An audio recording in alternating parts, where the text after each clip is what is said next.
Welcome back, everybody. Welcome to another episode of End of the Week, a national security and international relations, security, and news review show. Sorry, it's been a minute because I was sick last week. So thank you all for your patience in coming back to see us again. One thing I did want to address before we get in. First, of course, my name is Morgan Houston, a.k.a. Whiskey Mo, the internet's least famous academic. I am a scholar of irregular warfare, national defense policy, air power, and information, and I'm glad that you're here with us. But the one thing I did want to address before we come on, as of right now, the Iranian Air Forces or Aerospace Forces have shot down an American F-15E fighter.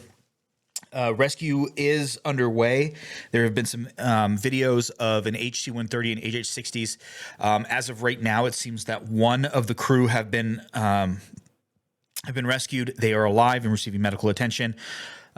Stay tuned. Keep an eye on that. Again, we're not a breaking news site here, but I do want to say that our thoughts are with the crew. Godspeed to the PJs out there doing Odin's work as they try and rescue someone in hostile territory, what they are best at.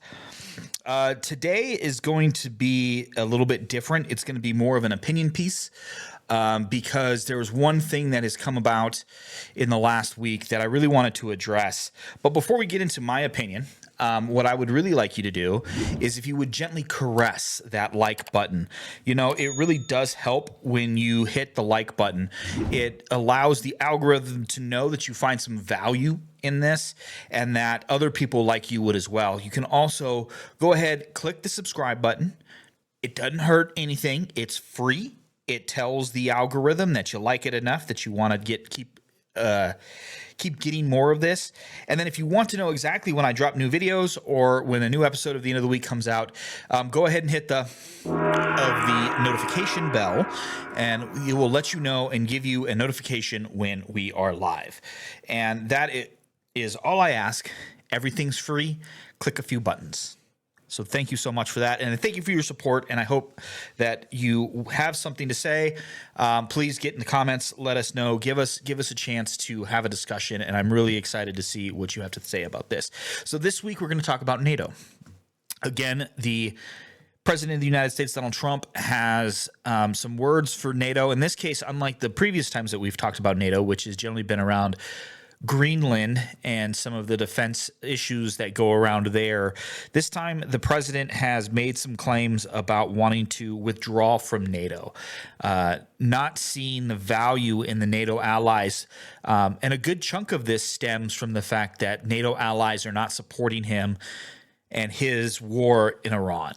And first off, the president of the United States cannot unilaterally withdraw from NATO. That's just not something that we can do. In his first administration, the Congress went ahead and attached to the National Defense Authorization that the president could only withdraw from NATO with a supermajority of the Senate, which is 60. And there's just no way right now that they're going to get 60 votes to withdraw from NATO. Two, it's a misunderstanding of what the NATO alliance actually is. While there are a lot of aggressive and offensive capabilities that NATO can do, we can see it in the way that it helped with Libya, with Bosnia, with Kosovo. The main purpose of the NATO alliance is a defensive alliance. The most important thing in the treaty is Article 5, which is the idea that an attack on one is an attack on all. It has been invoked exactly one time in the 80-ish years of the NATO alliance, and that was after the September 11th attacks in 2001. And a good chunk of NATO sent not only troops, but direct combat troops. The Brits, the French, the Spanish, the Italians, the Germans, Danes, all sent troops to help fight in Afghanistan to topple the Taliban government, and then support the counterterrorism fight against Al Qaeda. And this is important because it is one of the founding principles of NATO. And when one of the members of NATO decides to instigate a war, it is not a requirement of the fellow NATO members to go along with it. You can see this in many times when the UK took the Falkland Islands back from Argentina. Now, there's a case where that could have easily have been an Article 5 invocation when Argentina seized the Falkland Islands, but the Brits did it on their own, all within a spectacularly efficient operation. But we also have examples of some of the operations of French special forces in Mali. We have examples of all kinds that where there's the forces of a nation are being operational within another nation, and they're not utilizing NATO forces. And I think what we're seeing here is a continuation of a misunderstanding of the tools of power within NATO and international relations. And I think we're seeing a degradation of the understanding of IR in the current administration. I read an article today about, and I'll include it down in the thing below. It's an excellent article by a professor of military science at the U.S. Air Force Academy and another author. It was sent to me by a young man who's getting ready to graduate the Air Force Academy this May. But it's talking about transactional balancing, which is a new form of realist international relations theory. And it's some of these things that are in this article, which I think is really good, and I understand a lot of the places that it's coming from. But it's this idea that NATO is like a toothless tiger. And we just can't argue that, because for 80 years, it has kept NATO allies out of a major land war, just a major war in general. The threat of Ukraine entering NATO was enough for one of our near-peer competitors in Russia to invade Ukraine. And so if it is such a weak alliance that it's not going to do anything, why is it so fearful, or so other nations so fearful of it?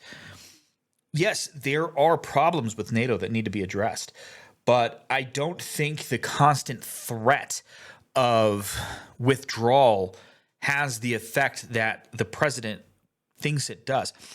I didn't get to read all of it, but there was a very interesting piece in the New York Times titled "The Threat of Withdrawal Hollows Out the Threat." And I do agree with that, but at the same time, one of the things, and this is where I get so super frustrated with this, is this idea that our NATO allies cannot be assured that the United States is going to uphold its Article 5 obligations in defense of their nation. And that makes NATO less secure, and that makes the world less secure, because right now some of the highest risks of massive conflict are in areas that are bordering NATO territories: the Arctic, Eastern Europe, the Mediterranean. And I think that we need to ensure that the American enterprise that we have is upheld by ensuring that our alliance commitments are upheld. And it weakens all of our other even bilateral agreements, because if we can't uphold the obligations of one of the oldest treaties that is still in effect, 80-ish years, right, then what does that do to our soft power? Does that mean that other nations are not going to want to come into agreement and do bilateral security agreements, bilateral trade agreements?